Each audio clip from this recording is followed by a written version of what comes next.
I swear to God I will never hear Long Cool Woman in a Black Dress again without thinking of that rocking chair. Songs have this effect on people. We associate certain songs with certain times in our past. You know, like every time I hear Oasis perform Wonderwall in a nasally, horribly British accent, I think of Jenny Lydon. Why?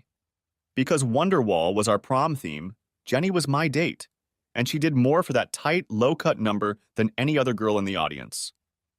But back to the rocking chair.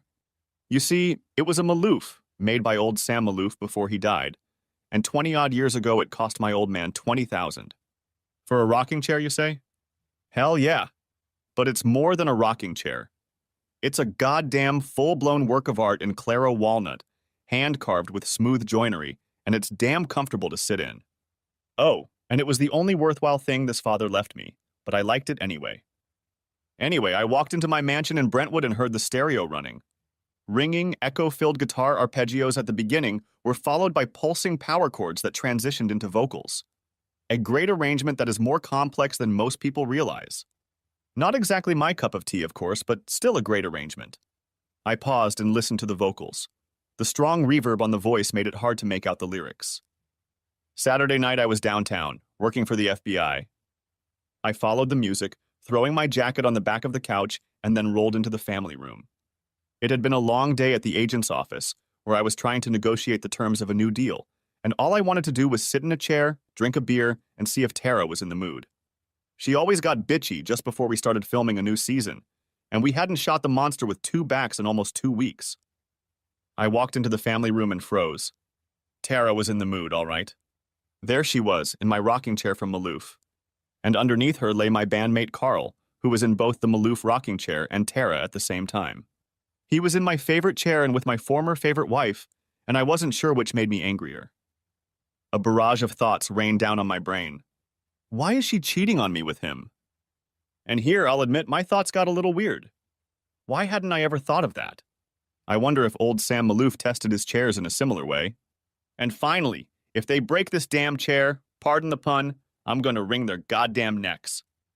I stood like that for probably a minute and a half, because the Hollies were in the middle of an instrumental break, when Carl finally turned his glazed eyes on me.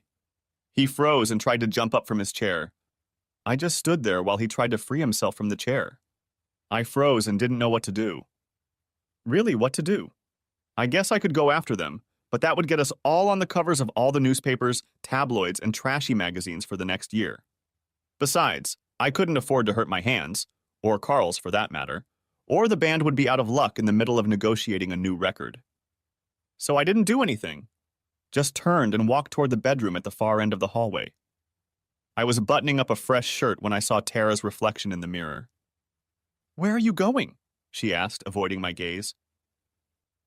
I tried to smile, but I couldn't. Instead, I just stared at her for a minute. Tara Boyd, teen idol turned glamorous and beautiful star of one of the highest-rated shows in television history. My wife, my life. And now, apparently, neither. "We didn't mean for this to happen," she said, sitting down on the bed and watching me rummage through my huge closet. I finally found a large shopping bag and began stuffing it with shoes, jeans, pants, and shirts. Once I had enough, I dragged the bag back into the bedroom, over to the dresser, where I began shoveling underwear and socks into the small space left. "That's it?" said Tara. "You're not even going to say anything?" I ignored her. I'd never really thought about how I'd feel if something like that happened to me, but the few times I'd thought about it, I was sure I'd explode. However, strangely enough, that didn't happen. On the contrary, I felt tired, exhausted. The wind had left my sails and I was suddenly and inexplicably adrift. "Damn it, Nick, say something," she said, now yelling at me. "What the hell do you want me to say?" I huffed, pushed the duffel bag to the floor, and turned to her. "Is there a manual somewhere on how to handle one of your oldest friends and your wife having fun with each other behind your back, Tara?" "Huh? I mean, what am I supposed to say? What do you want me to say?" And that was it. All my energy was gone again, and I just wanted to crawl away somewhere and die.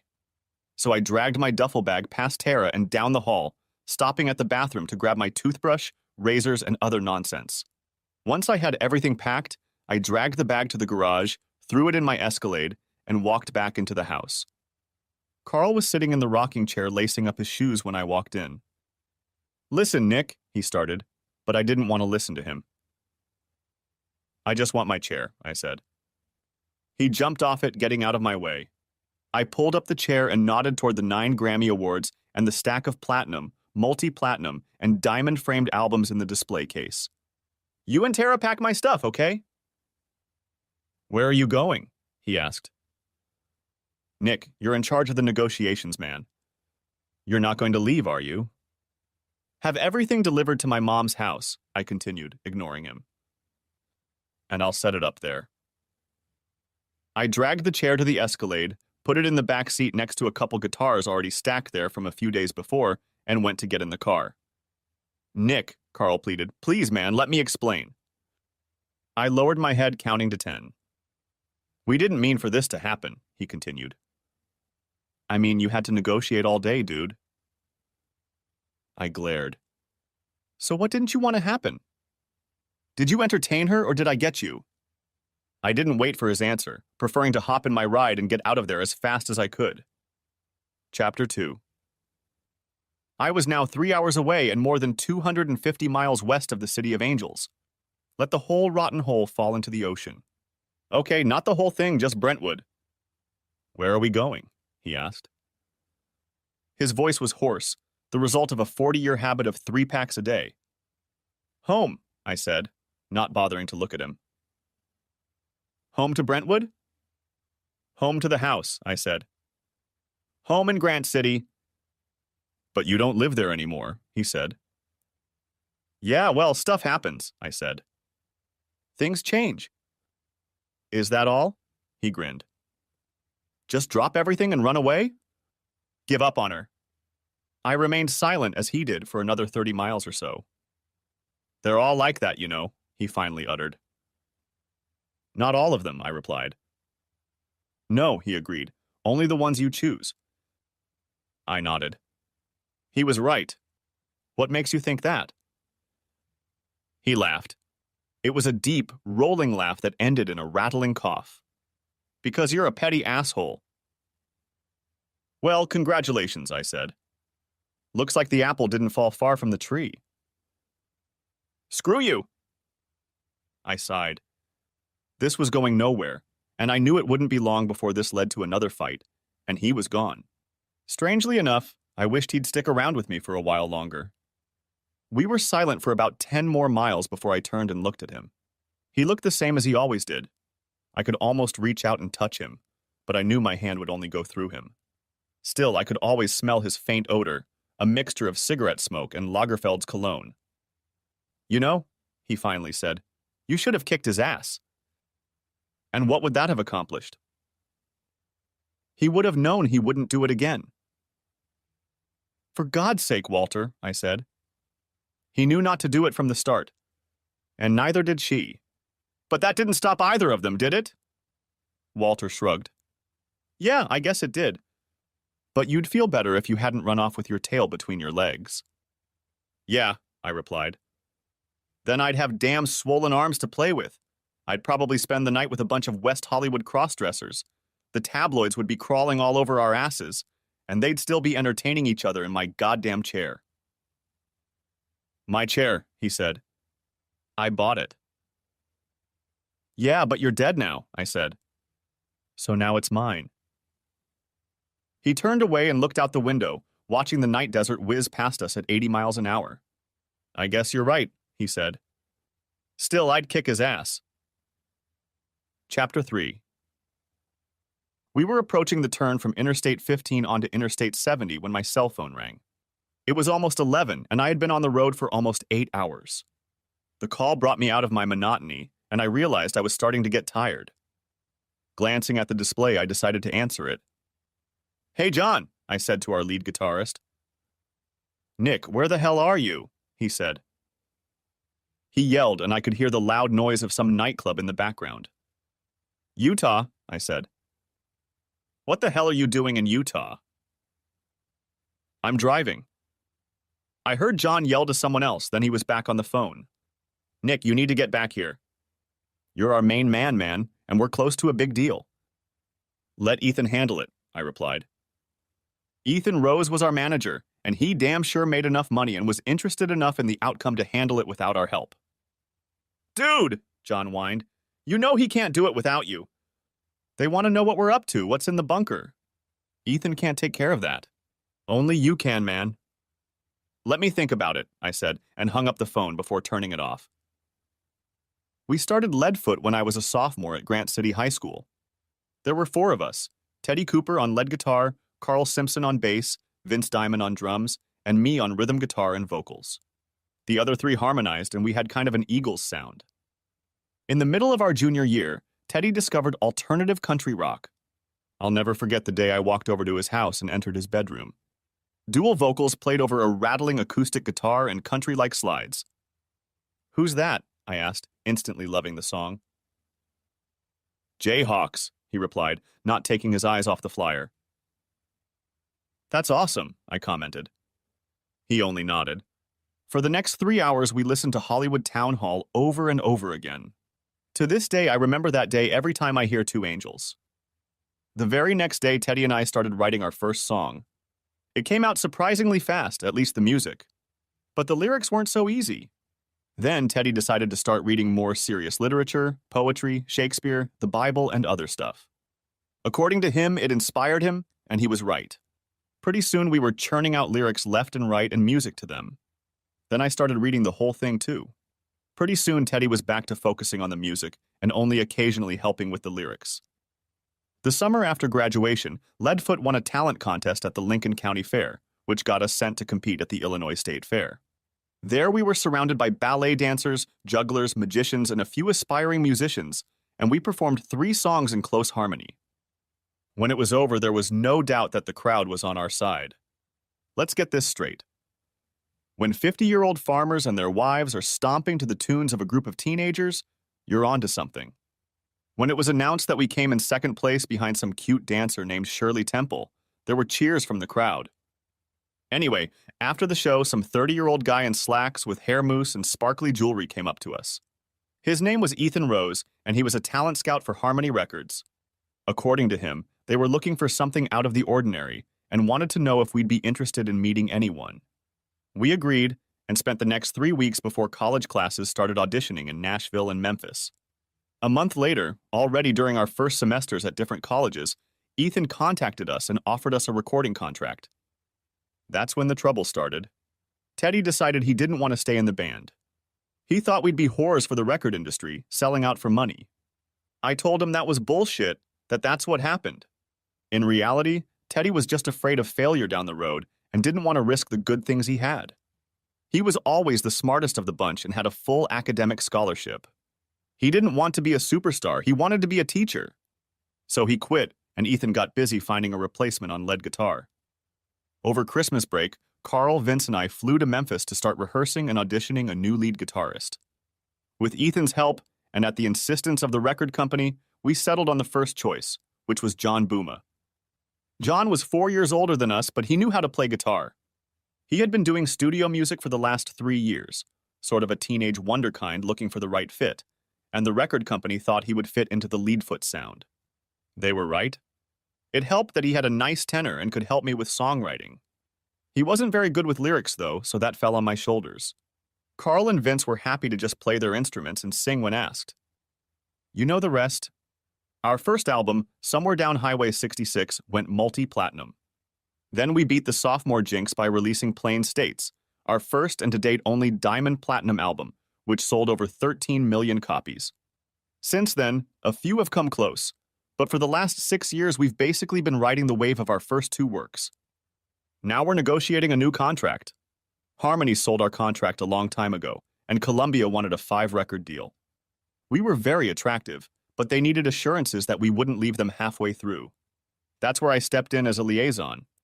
The band needed to prove that we had a solid supply of songs that would allow us to last for a while, and I was the logical choice to prove it.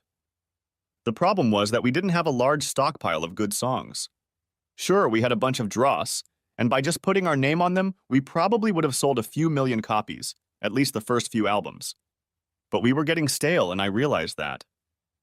The other guys, including Ethan, didn't want to hear it. Oh no, they were all chirping, just sell it to them. We'll get the money and everything will be just fine. Unfortunately, Columbia saw the stock for what it was and offered a better deal than any of us realized. So here I am trying to save the band, get them more money, and keep them surrounded by adoring fans who booed them before, during, and after the shows. And what kind of gratitude do I get for my efforts? I get that they constantly pester my ass and Carl entertains my wife. At least there's some gratitude. Chapter 4. By 2 o'clock Wednesday afternoon, I'd been on the road for nearly 22 hours, and the always breathtaking Nebraska scenery had me dozing off behind the wheel. Did Bruce Springsteen write a whole damn album named after this godforsaken flat sea? I always knew he was awesome, but this first drive through Nebraska convinced me that he should be canonized. Not wanting to take any more chances, I pulled off the highway in Grand Island and checked into a Holiday Inn. After checking into the hotel, I dragged my suitcase into my room, plugged my phone into the charger, turned on the air conditioning, and collapsed on the bed.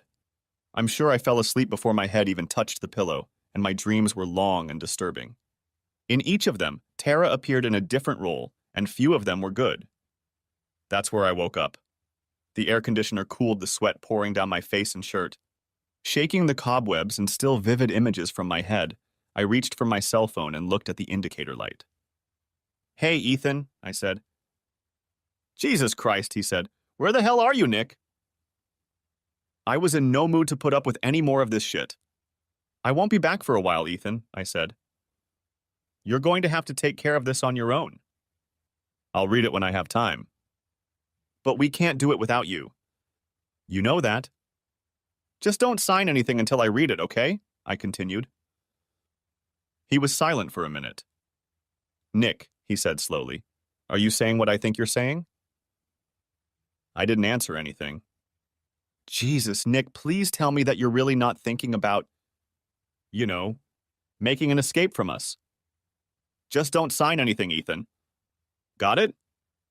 "Come on, Nick, we'll get rid of the bastard before we risk losing you," he said. "Bass players are plentiful right now. Even good ones like Carl." Shit, I thought. The cat's already out of the bag. No doubt this would hit the press within days, not weeks. "We'll talk later," I said. "Do what you can, but don't sign anything until I give the okay." I disconnected the phone before he could say anything else. It was already getting dark outside, and the bedside clock showed it was almost 10.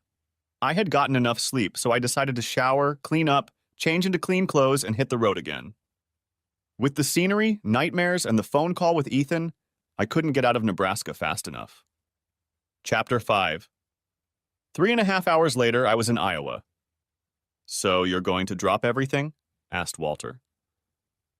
"Group, bub, big money?" "I don't know," I said. And I didn't. "But you're thinking about it." I nodded. "Ethan was right, he continued, looking straight ahead at the occasional pair of oncoming headlights. "If you're too cowardly to beat the crap out of him, let the group get rid of him. Why should you be the one running away? Then you'll have your band, your money, your fame, and best of all, your revenge on Carl. Where the hell is he going to go without you?" "Maybe I was going to leave anyway," I suggested.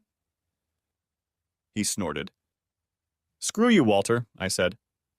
"You remember how it was, I know. You remember being on top of the world after those first few books, and then it all went downhill when you got carried away by the glory and splendor of being famous and famous." "Oh," I thought, good text. I wrote that phrase down in my bank of random phrases.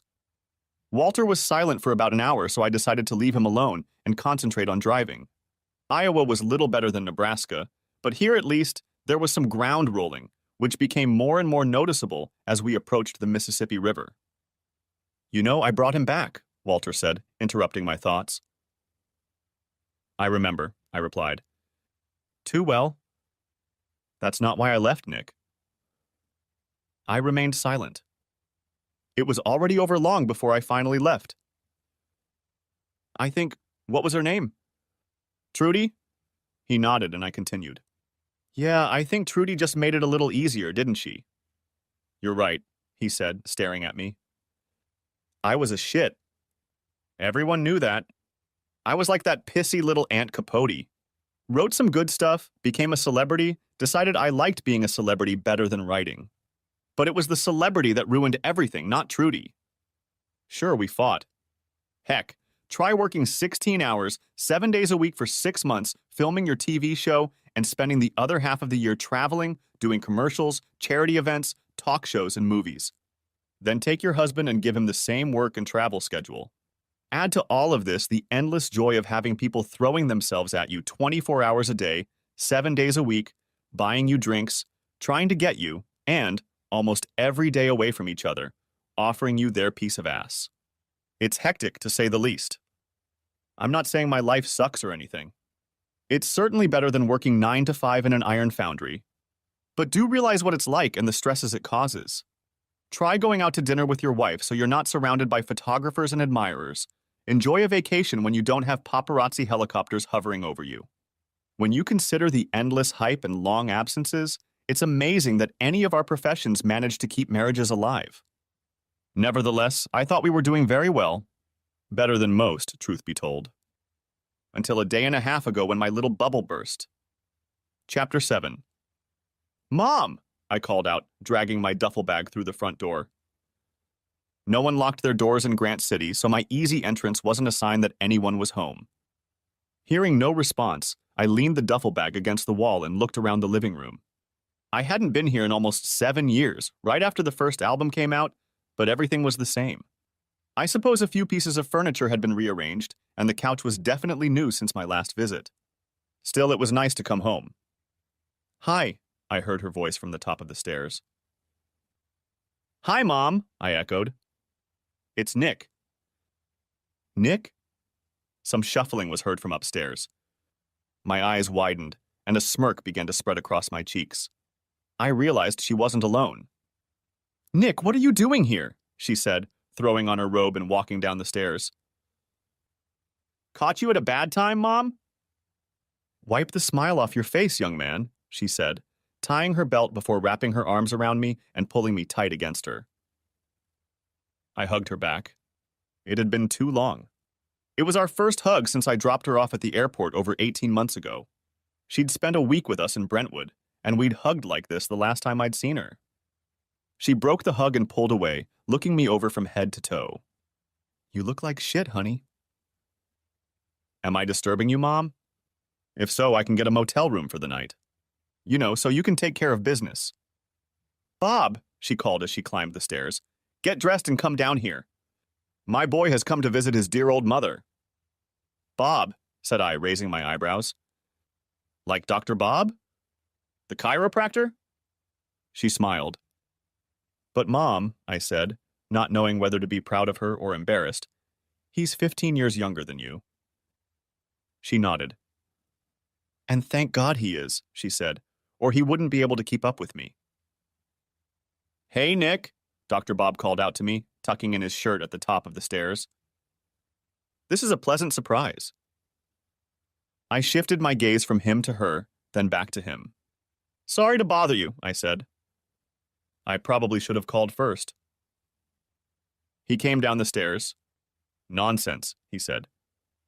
It's good to see you again. Besides, Mom cut in, we're already done anyway. He blushed, but there was genuine affection in his gaze, and there was no doubt about it. Let's go, Mom said, turning and heading for the kitchen. Let me make you something to eat. You look like you could use it, Nick. The rumbling in my stomach told me she was right. It had been over 40 hours since I'd left California, and I'd settled for a few candy bars, bottled water, and a turkey sandwich from the store. Bob and I chatted, catching up on Grant City news while Mom busied herself with making grilled cheese and tomato soup. My favorite dish since childhood, and no one made it better than Mom. The key was homemade tomato soup, which she always kept in containers in the freezer. So, how's Tara? Asked Bob when we were all seated at the small table in the kitchen. I tried to smile, but to no avail. Trouble? Asked Mom. Her or you? Said Bob. When my look told him I didn't understand, he clarified, which one of you is cheating? Her or you? Or both of you, I guess. He laughed. After all, you're in California now. She is, I said. With Carl. Carl Simpson? My mom said. I nodded. He was always a jerk, she said, taking a bite out of her sandwich. Bob choked on her characterization and nearly spewed his soup across the table at me. Mom had always been like that. If anyone could be more straightforward than Walter, it was Mom. I'm sure that's why he loved her so much. It's also why her students loved her. She called a spade, and her literary criticism didn't have an ounce of tried-and-true bullshit in it. She thought Moby Dick sucked, and she preached it to anyone who wanted to hear it. Thaddeus Thibodeau, president of Chadwick College, rarely appreciated her outspokenness, but he had a hard time getting rid of a tenured professor so popular with students and alumni, and so recognized and respected in the national academic community. All in all, she was a real coup for a backwater like Chadwick, to Thibodeau's eternal regret. Carol, Bob finally managed to mumble. That's the way it was, Bob, she said. Little Eddie Haskell, who's been acting like a jerk since day one. You look lovely today, Mrs. Harlan. And did you change something in your hair, Mrs. Harlan? Pathetic, even when he was little. I smiled. She was right, but most parents fed off that crap. Carl was always the most well-mannered, the most polite, and the first to offer to help take out the trash. But when his parents weren't around, he was also the first to smoke a joint, pull out a bottle of vodka he'd swiped when someone wasn't looking, and call just about everyone and everything names. All in all, he was fun, wild, and reckless. So what are you going to do? Said Bob. I shrugged, finishing the last bite of my sandwich. I don't know, I said with my mouth full of food. After swallowing, I continued. If it's okay with you, I'd like to stay here for a while, Mom. Just to relax and think. It's hard to think in LA, you know? She looked at me, pursing her lips, and thought for a moment before nodding. Well, she said, I guess I'm okay with that, as long as Bob's okay with it. My eyes widened. Bob? We live together now, she said, reaching across the table and taking his hand in hers. You're kidding, right? I looked at Bob, and he looked a little uncomfortable. What about Elaine, Bob? She left me, he said. A couple years ago. Your mom and I have been living together for the last 8 months. And you didn't think to tell me that? I asked my mom. No, she replied. It's none of your damn business. And if you cared that much, you would have called me, Nick. But you didn't. Not once in the 8 months we've lived together. Yes, I did, I objected. I called you at Christmas. That was New Year's Eve, Bob said. We woke up together then, and your mom asked if I'd stay for a while. I thought she meant a few hours, but she meant a lot more time. I laughed. Everything was suddenly so clear. Bob and Mom went out on New Year's Eve, got drunk, and ended up in bed together. Honestly, it was a good move for Bob.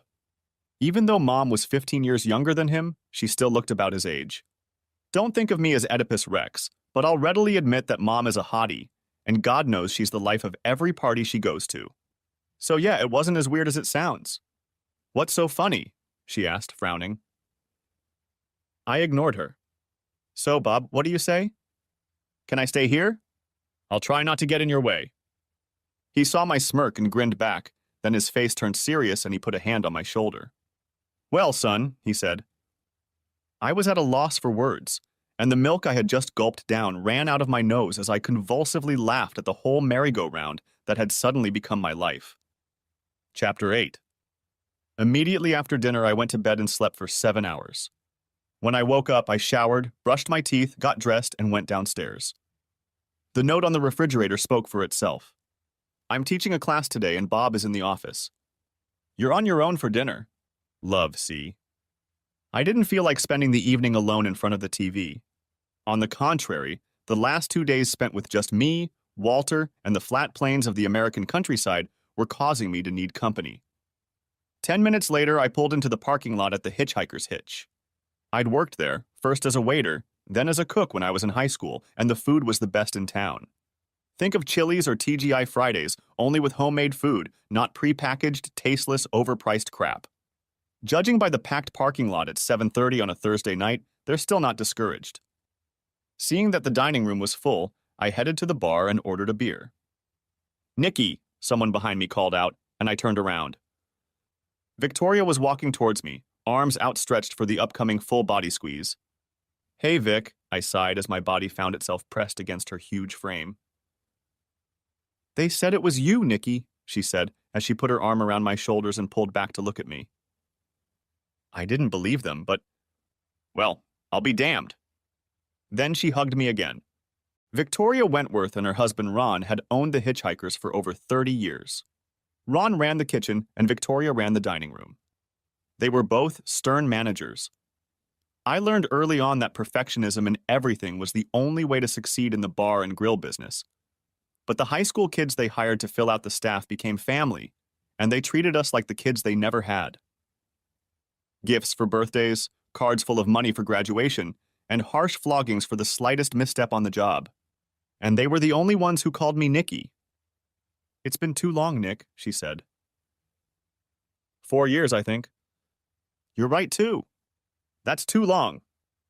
I looked around the establishment, recognizing most of the customers.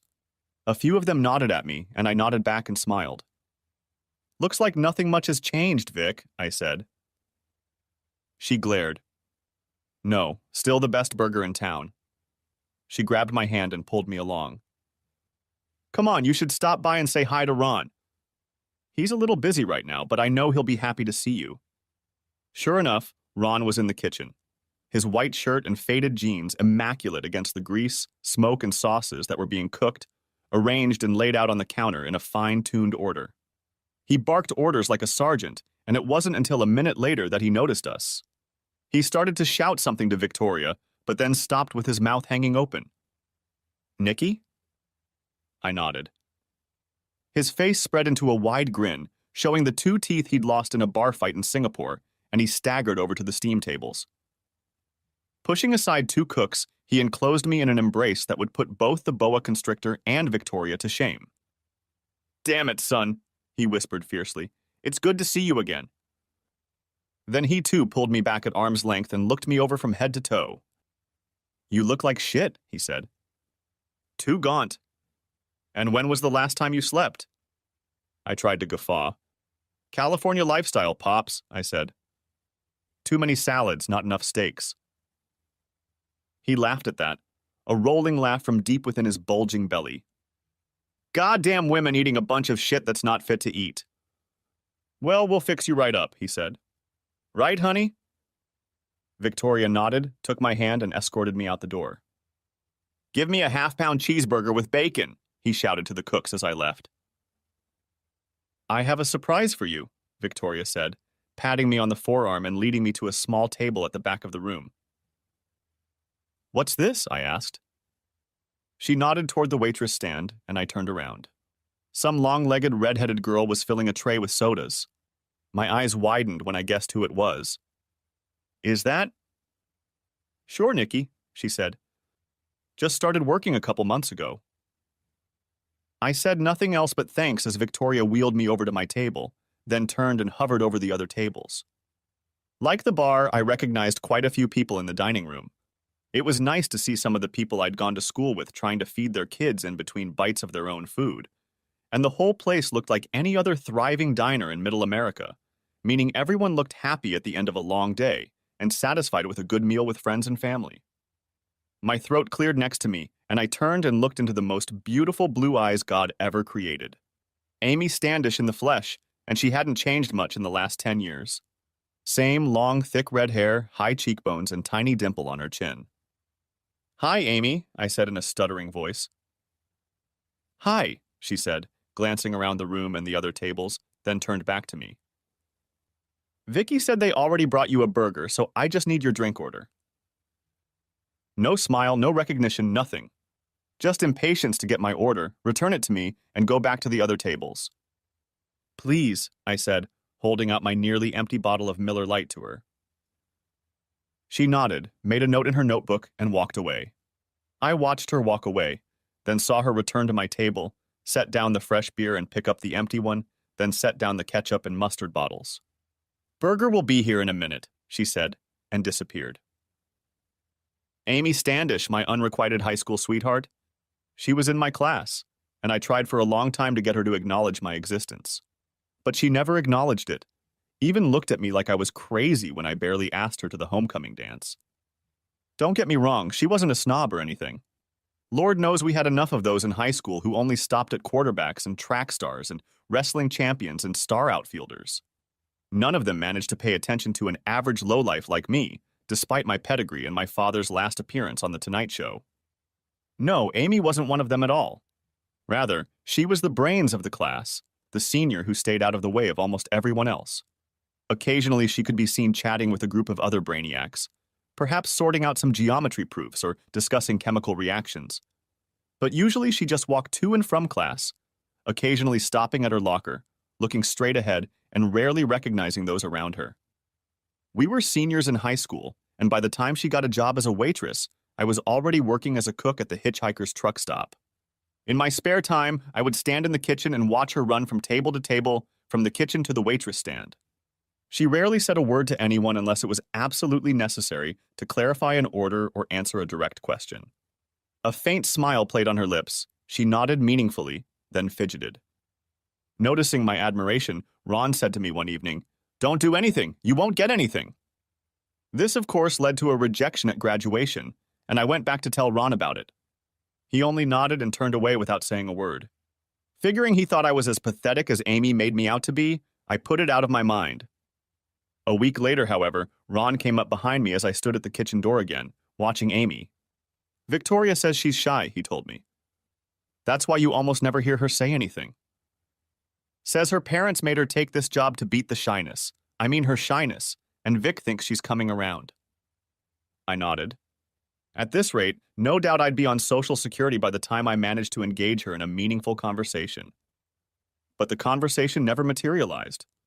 10 months later, the weekend before we both left for our first semester of college, I managed to get a "Hey Nick" from her. It was the first and last time she said my name, and I still remember my unbridled joy at the thought of her knowing my name. And, truth be told, over the years I have sometimes remembered the smile on her face as she spoke to me, and only me, that one time. My heart still flutters at the thought of it. Chapter 10. "So what's up with Amy?" I asked Jimmy Schultz. We were sitting at a table at the bar, drinking beer and reminiscing about our high school years. Jimmy had been a star runner in high school and now worked as an insurance agent in Grant City, occupying his father's office on Main Street. "Still got a thing for her, huh?" he said. Without waiting for an answer, he turned and followed her gaze. "Yeah, who'd doubt it?" We both watched her for a minute before Jimmy spoke again. She was tall, about 5'8". "Met someone in college," he said. "An engineer, I think. To tell you the truth, I only met him once. They had lunch here about 3 years ago. Anyway, he was a lot like her, only even more so. All quiet, never said boo to anyone about anything." He took a long sip of beer. "Looks like they got married right out of college," Jimmy continued. "They had a little boy. They lived somewhere in New York or something. She was teaching, I guess, and he was in engineering. Then, about a year ago, she came back to town with a little son in her arms. I can't remember his name, but he's a cute little bugger. There was no wedding ring, and neither was Albert. They say he left with a coworker. A male colleague, if you know what I mean." He looked at me as he said the last word, but I'm sure my poker face was hiding my thoughts. "I guess it doesn't surprise you much since you live in California and all," Jimmy said with a snicker. "So what's she doing now?" I asked, trying to get the conversation back on track. Jimmy laughed at that. "Well," he said, taking a drag, "she's an English teacher at the middle school. And on Thursdays and Fridays she works here. I think her parents are watching the little girl." "Is she seeing someone?" I asked.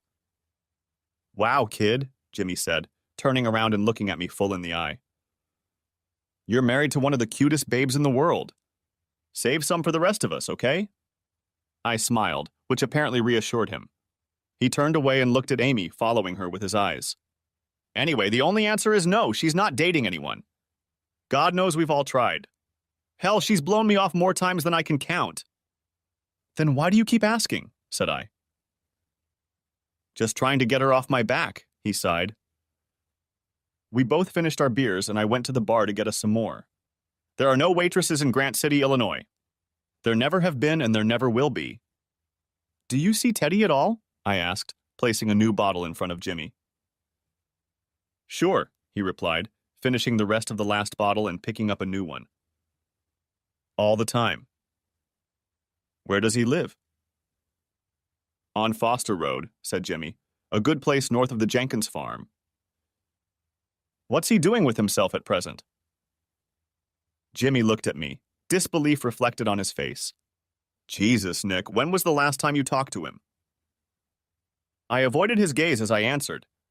6 years ago. At the Grammys. We had a couple beers together after we won the prize for Song of the Year. Jimmy set his bottle down resolutely and stared at me, mouth wide open.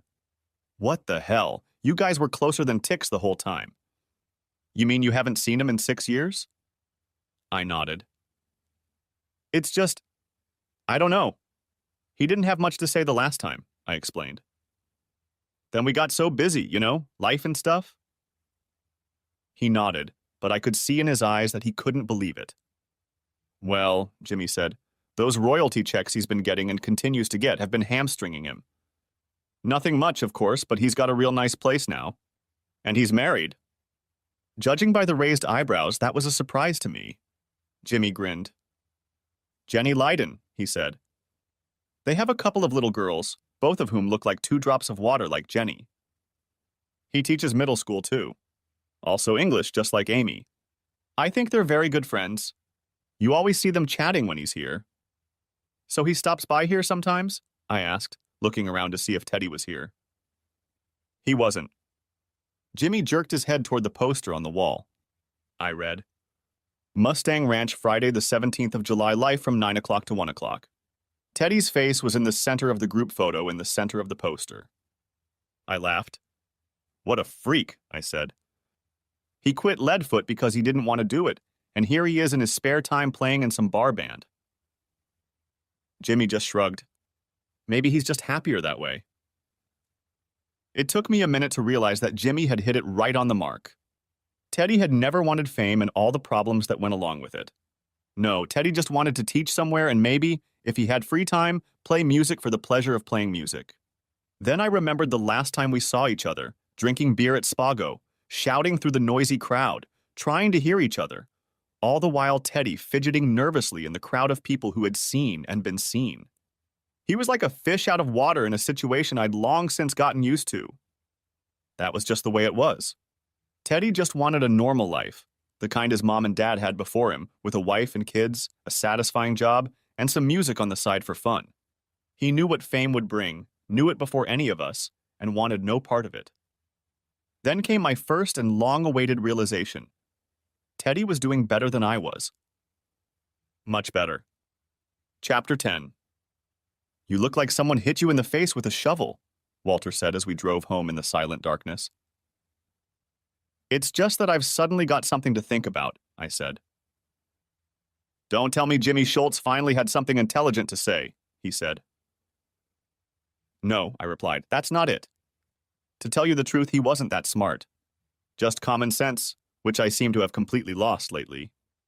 I turned halfway down the block and met Walter's gaze. Mom was originally from here, I said. Of course, Walter agreed. Tyler, 15 miles down the road.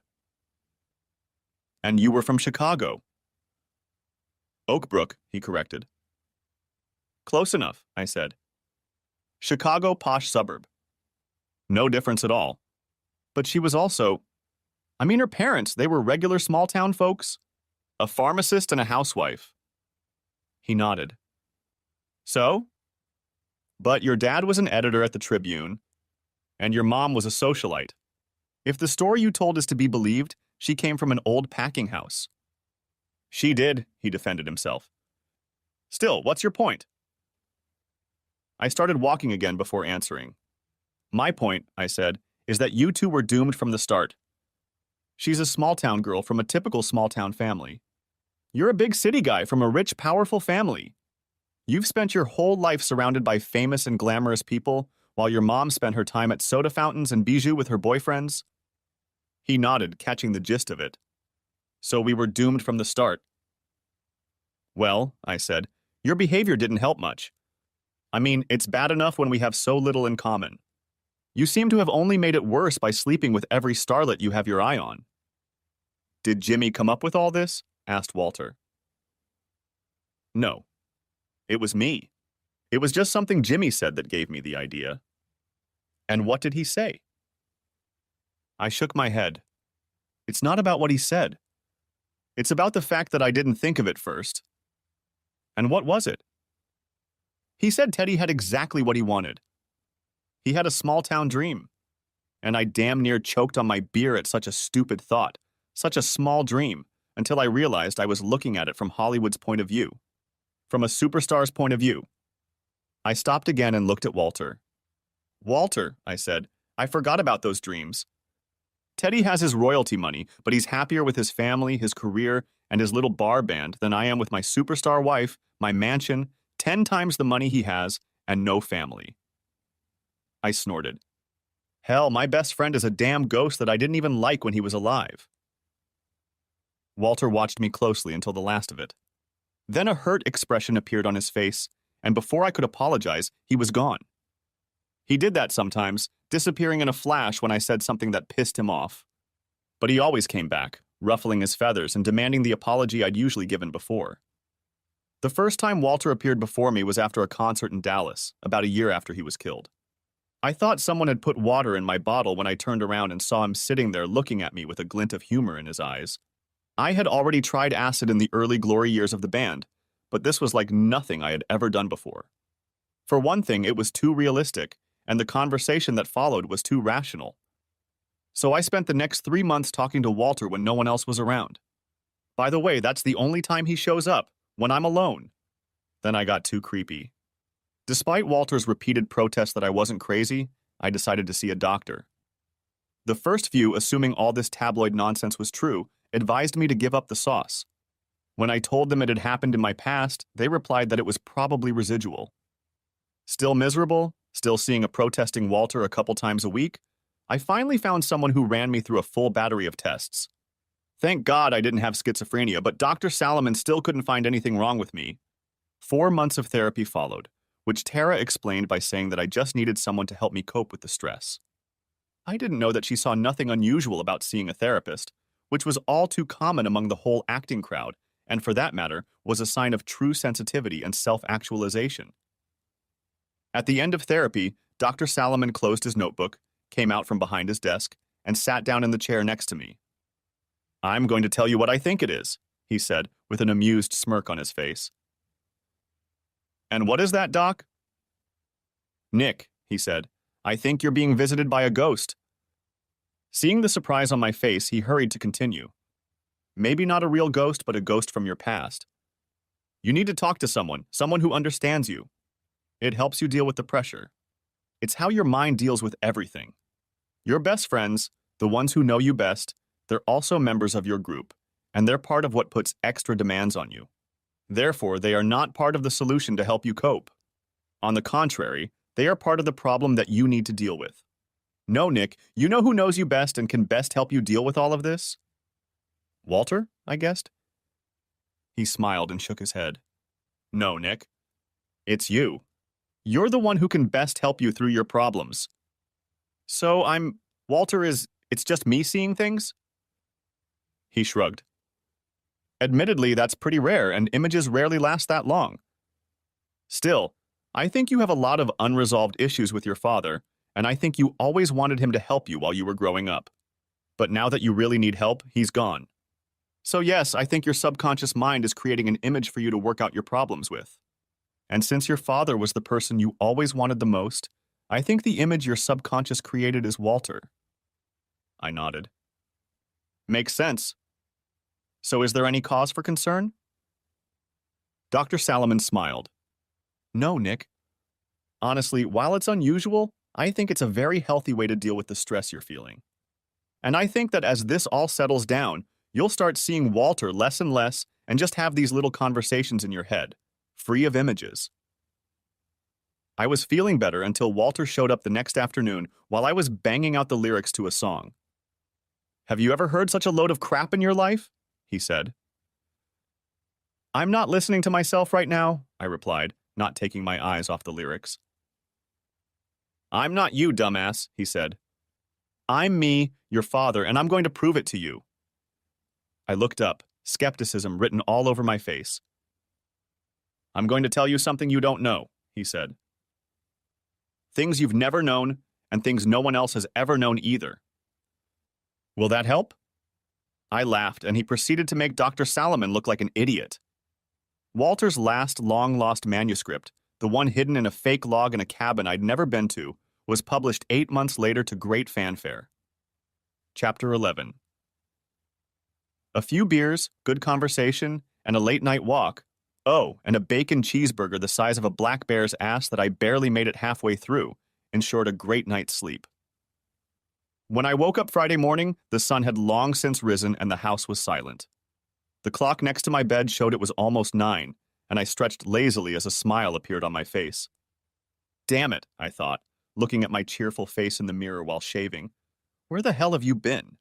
Where has the usually cheerful Nick been hiding lately? If that's all it is, I should have gone home a long time ago to recharge. Even the 23 voicemail messages on my cell phone, all of which I deleted on the spot, didn't spare me a smile. Jumping down the steps, I grabbed a yogurt from the fridge and ate it.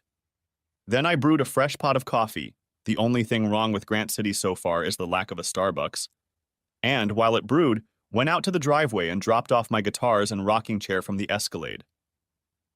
For the first time in a year, I was in the mood to write music, and I wasn't about to pass up the opportunity. So I wrote for almost 11 hours. Bob stopped by to see me at lunchtime, but I gave up everything and kept working. I was in a zone I hadn't been in for a couple years, a zone where fresh ideas come hot and heavy, and I filled half my notebook with interesting chord progressions and notes on tempo, melody line, and other basic thoughts. I read somewhere about how Lennon and McCartney wrote Hard Day's Night. The story went that Ringo, while on set during the filming of a movie, suggested the title based on one of his witty lines. The director liked the title, but noticed that there was no song to it. There was no problem with that. Lennon and McCartney set to work that night, and by the next morning they had the whole song written. Chords, melody, lyrics, and tempo. It's a zone, and it comes and goes. Unless, of course, you're Lennon and McCartney, those assholes stayed in the zone for decades. When Mom and Bob left to fry fish, I gave up and finished the main melody of the second song. It wasn't quite there yet, but I knew I was getting close.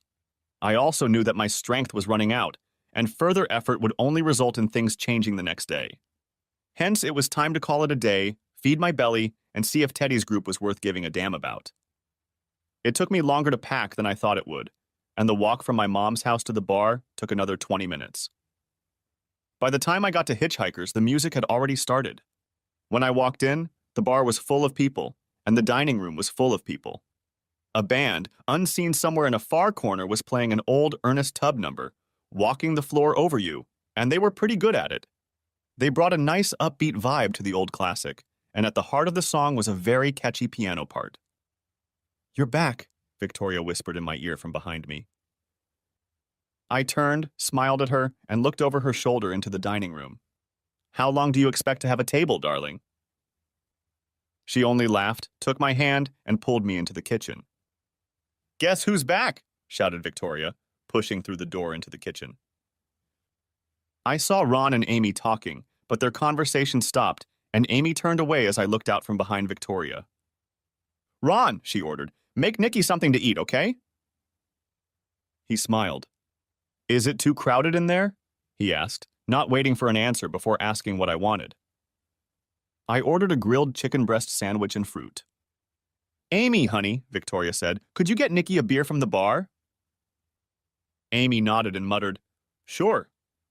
Then she slipped out the door, sidestepping me. "I told you," Victoria said. I turned around. They were both looking at me, and now it was my turn to stutter. She looks really good, don't you think?" Victoria glared, and Ron raised his eyes to the sky and pleaded, "Please help him grow a pair." I laughed. I ate my sandwich and fruit and drank my beer in the kitchen, exchanging phrases with Ron while he and the guys sent off some last-minute orders and appetizers while cleaning up all the equipment and dirty dishes. Finished with the food, I left them to clean up. Back at the bar, I spotted Jimmy Schultz leaning against the wall chatting with Jenny Cooper, née Leiden. She hadn't changed much, maybe put on 10 or 15 pounds, and there were a few wrinkles on her face. Otherwise, she looked the same as when we went to the ball. She swayed to the beat of the music, never taking her eyes off the stage and listening to everything Jimmy said. "Buy you guys a drink?" I said, walking over to them when the song ended. "Nick!" Jenny shrieked, jumping to me and hugging me. "Jimmy said you were back." I looked at him over her shoulder and he nodded in greeting. "I'll get the drinks," he said. "You'll be busy." "So when did you hear?" I asked when she finally loosened her grip. "While Teddy and the guys were setting up," she replied. Her eyes turned to the stage and Teddy watched us with a puzzled expression. Then he lifted his chin in greeting, and I raised my beer in response. "Nick," Jenny said, "he wants to know if you'll play one song with them. 3 of the guys are in college, and he says their lives would be complete if they played with you on stage. Would you do it? For old time's sake?" Her puppy eyes were pleading. "Sure, Jenny," I said. "Tell him I'll play something with them when they're ready." Before I could respond, she twisted out of my embrace. "He said he'd do it, Teddy." Suddenly, all eyes in the establishment were on me. "Well, ladies and gentlemen," Teddy said, "you're in for a real treat tonight." I looked around and assessed their gazes. There was a look of surprised anticipation on the faces of those who knew who I was, which was most of them. "That's right," Teddy continued. "The old wind is back in town and he's here tonight." A few people whistled and a few women applauded. I heard this. "Well, this guy knows his way around a guitar," Teddy said, and I could hear the humor in his voice. "Hell, some people think he can even sing, though I'm not one of them." The crowd was already laughing and clapping. "So maybe if we ask him nicely, we can talk him into coming here and singing a couple songs." Teddy waved his hand over his guitar and headed toward me. "What do you say, folks? Anyone want to see if Nick Harlan can still play the old songs?"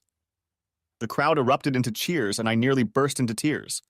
It had been 10 years since I'd played for these people, and barring TV appearances, it had been 9 years since I'd played in front of less than 15,000 screaming fans. At that moment, I would have given every damn arena in the country for one more ovation from these people I'd known all my life. "Look at that," Teddy teased as I made my way toward the stage, wiping tears from my eyes. "He's nervous." I jumped onto the crowded little platform of the stage and pressed myself against Teddy. "You're a freak," I said. Then I put my arms around his guitar, and he hugged me back with such energy that my heart nearly burst with shame. Why had it taken us so long to talk? The crowd started chanting for us to play something, and Teddy whispered, "Maybe we should stop this little love fest for a while before we get tarred and feathered." I laughed, broke the embrace, and picked up my acoustic guitar. After looking around for a chord, the bassist rushed to my aid. "Here you are, Mr. Harlan," he said, looking nervous as hell and excited at the same time. I smiled. "This is Nick," I said, plugging a chord into the guitar. "Is the mixing desk balanced for this?" I asked Teddy. He nodded. "When we heard you were back, we had a feeling we'd better be ready for another instrument." "So what's on your mind?" I smiled. "Two angels." Teddy's smile spread from ear to ear, and I wondered if he had the same memory as me. "You heard him, boys," he called out, and then turned to me and said, "The piano is going to lead us to it." And so it did, soon joined by my rhythm and simultaneously by Teddy's drums, bass, and wispy slide guitar. When the vocals started, Teddy and I shared the mic the whole time, keeping the guitars away from each other. We then moved into a lengthy instrumental which, in a new twist on the arrangement, showcased the kid on piano in a very effective way. By the end of the song, listening to the crowd screaming and demanding a continuation, it was as if we had never parted. Teddy was as good as ever on lead vocals, and his voice had much more range than I remembered. I suddenly wanted to see how good these guys were, to see if this was really Teddy's hobby or still his passion. When the applause died down, Teddy waved me over. "Ladies and gentlemen, please help me thank Nick Harlan for coming here."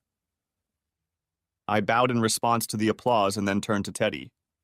"I'd like to stay here for a while if that's okay with you," I whispered. Teddy smiled lazily. "I think I'd like that." He turned to the rest of the group. "Do you think you can keep up with us?" They all nodded and Teddy turned to me again. "So what's next?" and we started playing Bob Dylan's acclaimed song, Lily, Rosemary, and the Jack of Hearts. It was a 9-minute number, and they really, had improved the backing arrangement. The drummer, bassist, and I kept the basic rhythm, but Teddy improvised, doing little touches, and that kid on the piano was great. By the time we finished, the people were pouring through the door, and there was almost no room left in the dance area. I stayed there for the rest of the show, sitting with the band during breaks and signing autographs for anyone who asked. We performed mostly country rock covers. Return of the Grievous Angel by Graham Parsons, Angel is the Devil by Steve Earle, quite a bit of John Hyatt and the Jayhawks, and Dead Flowers by the Rolling Stones. We only played 2 Leadfoot songs, both of which Teddy and I wrote together. By the last hour of the concert, we became aware that cars were lined up along the street for several blocks, and you couldn't move in the entire building. At 1:20, we ended the show with a tight, sweet 4-part harmony version of the old Poco classic, Keep On Tryin'. The audience was going crazy, and we would have played longer. But this song pretty much ended our set for the day.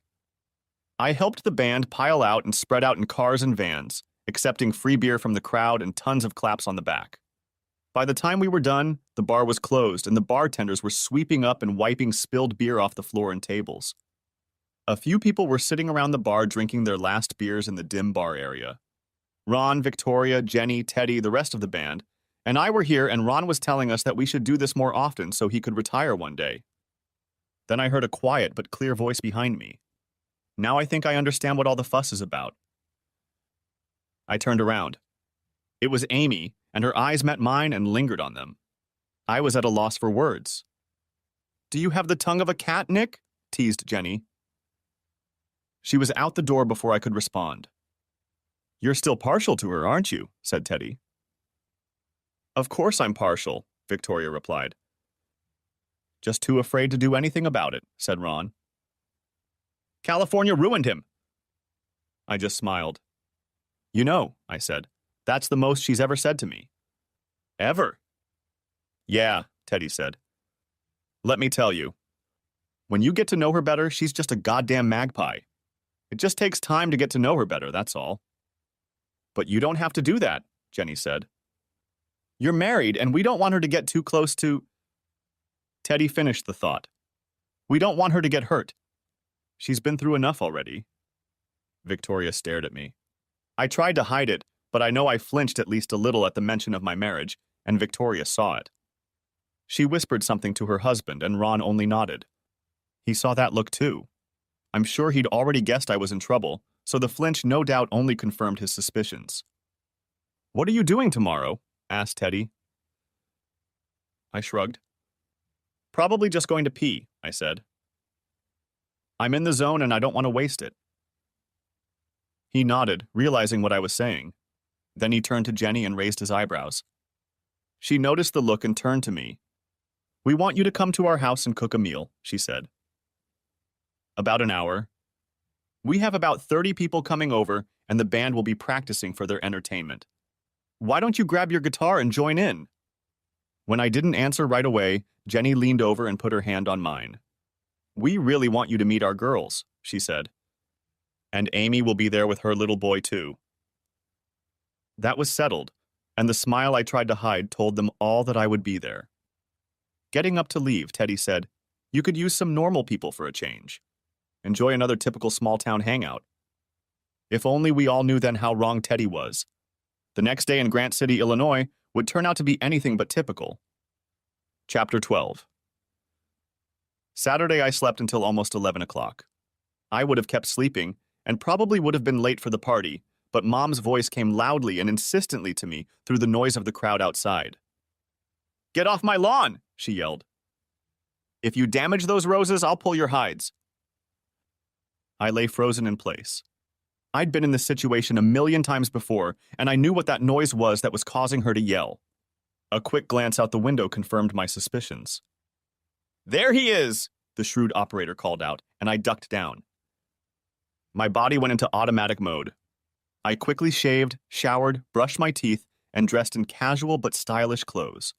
Show up in front of the press looking like a star, and you'd be crucified. Your adoring fans never pictured you with your head in bed. If they in the press saw you looking like a regular guy, then Oh, horror. You must be hooked on something. 15 minutes later, I trotted down the stairs, out the door, and stood next to Mom on the porch. I'll handle this, I said, giving her a smile before turning to face the 12 or so reporters and cameramen. All right, ladies and gentlemen, I said. Get off the lawn and onto the sidewalk. Then come over here and we'll do a little interview, okay? They obeyed, as I knew they would. If they wanted an interview, they had to at least play ball to some degree. When everyone was gathered on the porch, I laid down the ground rules. So we'll start with the ladies first, and then we'll go from left to right. Fair? They agreed, and some young hottie from Entertainment Tonight started. Nick, the YouTube videos of you and Teddy Cooper have already racked up over 10 million views, and they were posted less than 8 hours ago. Are you leaving Leadfoot and going to start a new band? Oh shit, I thought. The goddamn age of the internet. But I kept my smile and replied, I don't plan on leaving Leadfoot, I said. I'm back home visiting family and friends, and Teddy asked me to join them on stage last night. As you know, we're longtime friends, and he was one of the founders of Leadfoot. I couldn't say no, and we had a lot of fun together.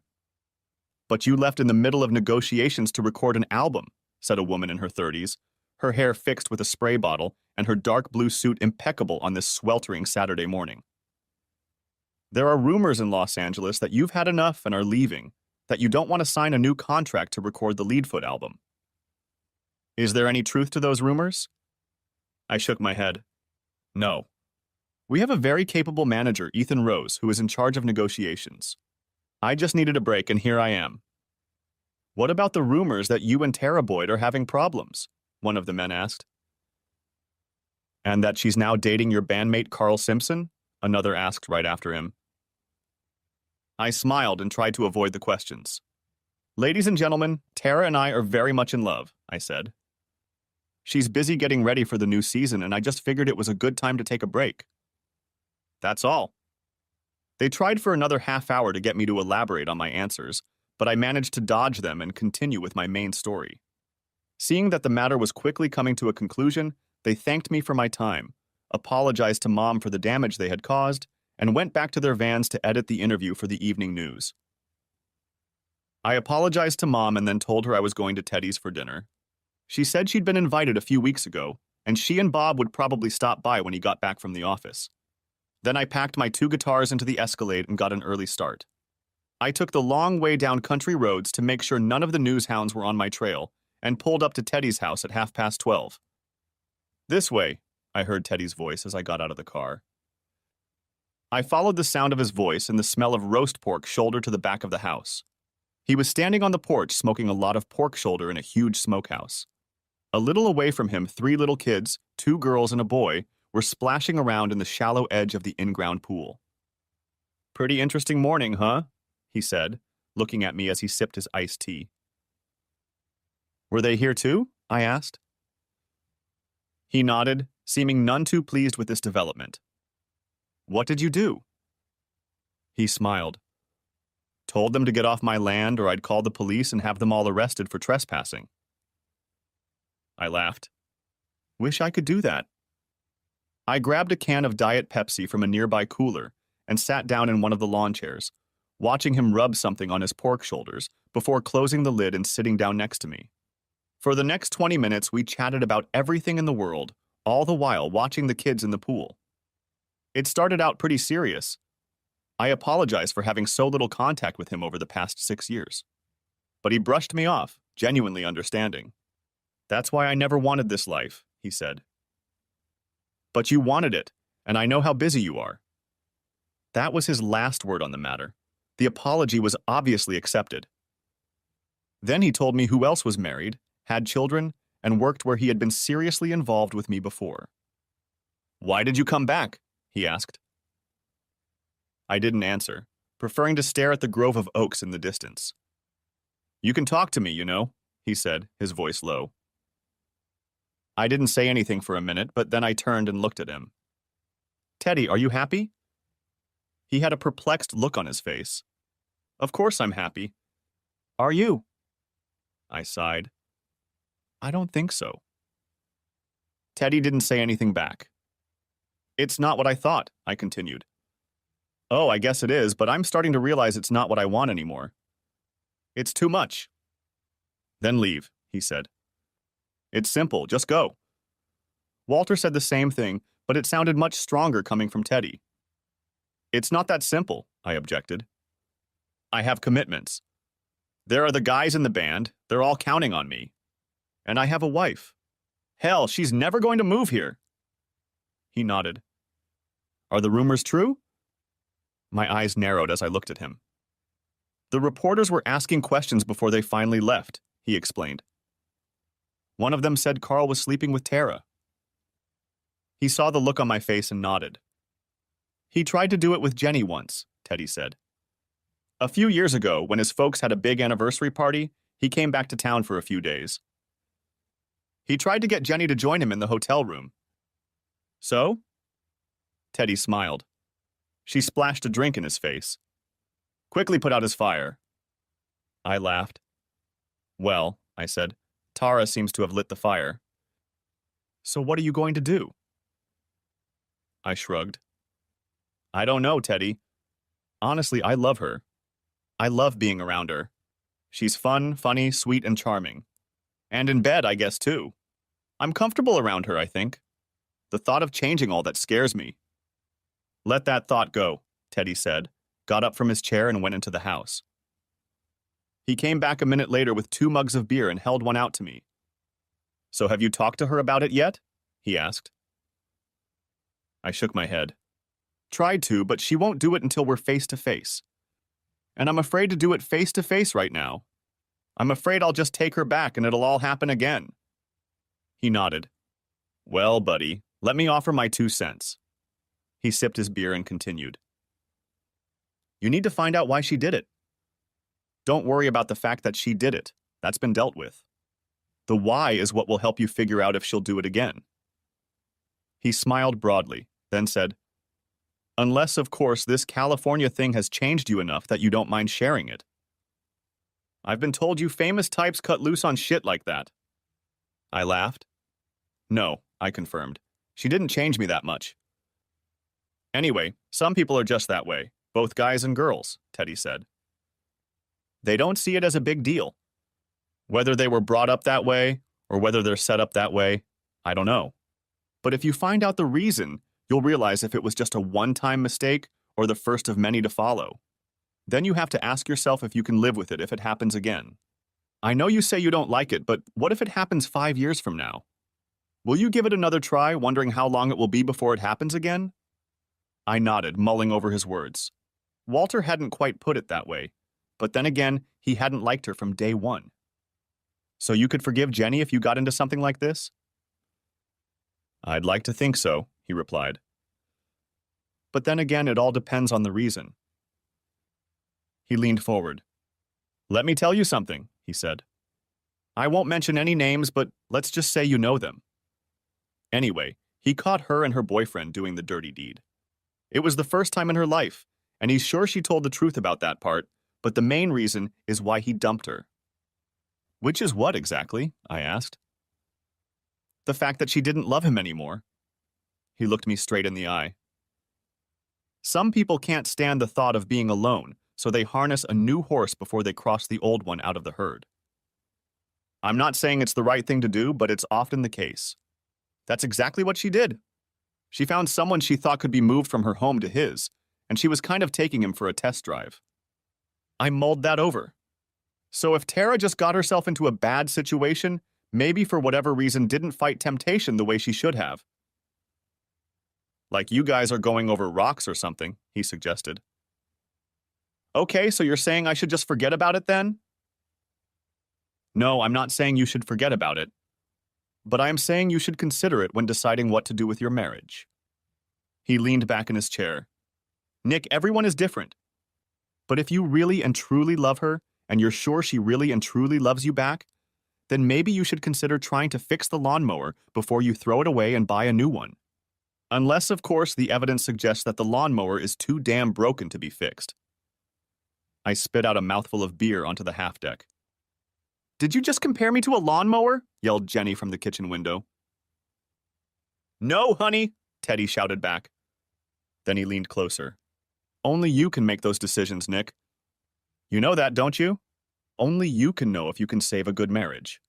All I can tell you is that shit like this, no matter how wrong it is, and it is wrong, happens to marriages all the time, and people get over it and are happily married for 50 years. I nodded and we turned the conversation to other topics as people started to show up. After about 15 minutes of our little conversation, it was my turn to get a beer. I went into the kitchen and froze when I saw Jenny and Amy whispering at the sink, stirring coleslaw and potato salad in large bowls. They froze upon noticing my presence, and Jenny tried to give it away with a quick hug and a peck on the cheek. Amy, however, couldn't make eye contact with me, and she barely managed to mutter a hello in response to my greeting. They were talking about me, and I worried that they had heard too much about my conversation with Teddy. Returning to the deck with an armful of beer and sodas, I passed them around. Is something wrong? Asked Teddy. I shook my head and tried to go back to my conversation with Will, the pianist from the night before, about who was better, Warren Zevon or Ray Charles.